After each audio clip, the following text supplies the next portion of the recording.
Static stretching? Forget it. Scrolling through social media while holding a pose isn't recovery, it's simply just being bored in a weird position. Today, I'm giving you the Neuro Reset. We're gonna re-lubricate your joints, talk your nervous system off the edge, and undo a decade of office worker posture.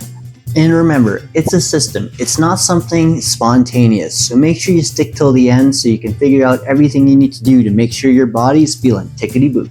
Exercise 1, the hip exorcism. If you can't do this, then your hips are officially on strike and they're winning. So what you're gonna do is you're gonna go ahead and you're gonna sit on your bum. We're gonna have one leg at 90 degrees and we're gonna have the back leg at 90 degrees too.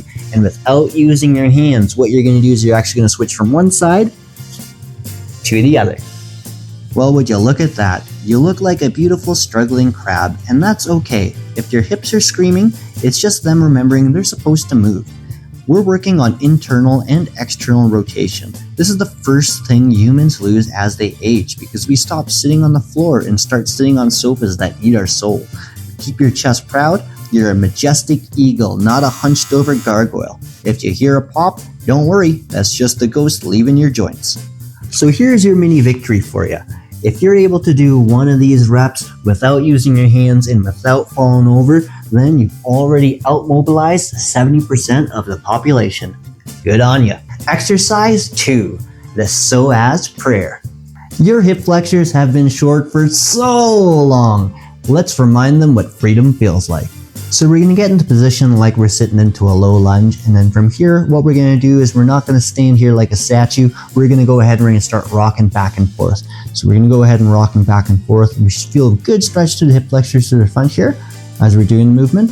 You can even consider wagging back and forth and exploring all the fun corners of the ever so fun Soaz stretch. This is where the magic happens. Your psoas is the muscle of the soul, and right now your soul is tight because of that spreadsheet you were working on at 3 p.m. Remember, be gentle with yourself. You're not trying to win a gold medal in lunging. You're just inviting your hips to a party you haven't been to in years. Deep breaths, and if it feels like it's tight, breathe into the tightness. Tell your brain, hey, we're safe, no tigers here, just a middle-aged human trying to reach their toes. So here's a mini victory for you. If suddenly your legs feel like they belong to you again, well, that's called blood flow. Congratulations, welcome back. Exercise 3, the spinal accordion.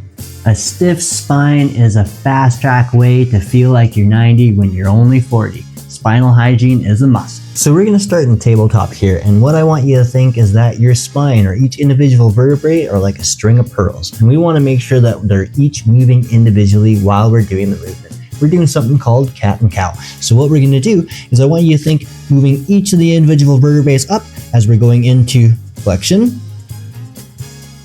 going up all the way into T-spine now, boom, and then going into extension. Now again, going through T-spine, going down,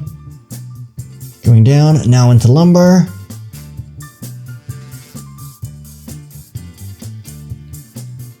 and then boom. Doesn't need to be super quick. Think about moving nice, slow, and smooth like honey. Remember, most people have a spine like a frozen baguette. It moves in just one big clunky piece.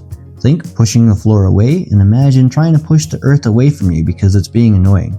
Your back is thanking you right now. It might be whispering thank you in the form of tiny cracks and pops, but that's just the sound of youth returning. So here's what a mini victory looks like for you. Next time you drop your keys, you won't need to hire a crane to pick them up. Exercise 4, Mr. or Mrs. Lube. That's right, we're putting oil back in the hinges. And if you move like a Lego character, this one is definitely for you. So what we're gonna do is we're gonna start out in tabletop. Remember, wrist, elbow, shoulder are stacked. And what we're gonna do is we're gonna go through circles through the hip. So what we're gonna do is we're gonna take our leg, we're gonna go into flexion first, boom, or hip flexion. And then what we're gonna do is go into abduction, opening up, make sure we're not rotating through the hips. And then from here, we're gonna go ahead and we're gonna go into extension as much as we can without arcing through the lumbar. And we're gonna go ahead and do a bunch of circles. I know, this feels and looks ridiculous. We're literally doing the dog at the fire hydrant simulator, but embrace it. The neighbors aren't watching, and even if they are, they're probably jealous of your hip range. Don't let the whole body tilt. Keep your core tight. This is about an isolated movement. We're teaching your hips to be an independent contractor, not a codependent mess with your lower back. So here's a mini victory for you. If your hips stopped cracking halfway through, then congratulations, you've lubricated your joints and you're officially a mechanic now. Exercise 5, the sole extractor. This move is famous for making grown men cry, but it's one of the secrets to keeping a pain-free lower back. We're going to start in tabletop, and what we're going to do is we're going to bring one leg up, and then we're going to tuck that in and go into pigeon. We're also extending this leg back, but the thing is we're not going to hold this statically. We're actually going to use this leg here and using our hip to press up. And we're going to do repetitions of this. I call this the sole extractor because it feels like all the stress of the week is trying to leave through your glutes. If you're feeling a lot of sensation, you know, that nice, fun, burny feeling, just smile. It confuses the nervous system. Every pulse is a message to your sciatic nerve saying, hey, we're cool, you can relax now. If you need to use a couch to prop yourself up, do it. No ego here, just longevity. So here's what a mini victory looks like for you. You've done the pigeon pulses, you popped up, and now it feels like you got a new set of hips. Exercise 6, the grand finale. We're going back to the basics. Back before you had bills and back in the day when you were able to put your foot in your mouth. We're gonna go ahead and we're gonna lay on our back, and then from here we're gonna bring our knees up and we're gonna bring them as close to the armpits as we can. From here we're gonna grab our toes, and then now we're gonna kind of shimmy back and forth, and we're gonna kick out with one leg, and then we're gonna kick out with the other leg. We're just gonna make sure that we're all nice and loosened up. This is the ever so fun happy baby. Would you look at that, a happy baby. This is the ultimate longevity posture. If you can stay mobile enough to do this at 80, you've won the game of life. Massaging the spine, opening the hamstrings, and letting the breath slow down. Your heart rate is dropping and your muscles are finally letting go of that desk job grip. You did it. No fancy gym, no overpriced supplements, just you and the floor. So here's what a mini victory looks like for you. Close your eyes. That's right, did you feel that? That's your body feeling like it's actually loose and not jammed up. Don't forget this feeling.